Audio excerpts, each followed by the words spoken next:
ज़कात रिश्तेदारों को देने से दुगना अजर मिलता। एक ज़कात देने का अजर मिलता, दूसरा सिला रहमी करने का अजर अल्लाह आपको देता।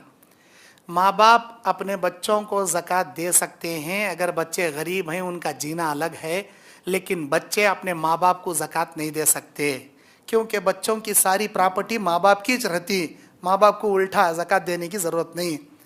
भाई अपने बहन को ज़कात दे सकता, बहन अपने भाई को ज़कात दे सकती, बशर्ते है उनके जीने अलग रहना। बीवी अपने शौहर को ज़कात दे सकती, लेकिन शौहर अपनी बीवी को ज़कात नहीं दे सकता।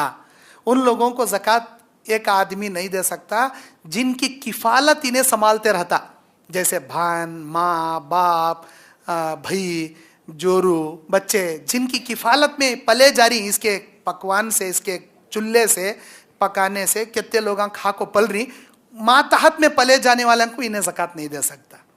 और एक रिश्तेदार दूसरे रिश्तेदारों को ज़कात दे सकते हैं, जैसे खाला के बच्चे, मामू के बच्चे, ताया के बच्चे, चाचा के बच्चे, रिश्तेदारों को दे सकते हैं, बशर्ते है अल्लाह ताला सूरह तौबा की 60 नंबर आयत में 8 किस्म के लोगों की जो लिस्ट गिनाया, उन्हीं लोगों में वो तुम्हारे रिश्तेदार शामिल रहना, तो उनको ज़कात दे सकती। अगर वह लिस्ट में उन्होंने नहीं है तो उनको ज़कात नहीं दे सकते।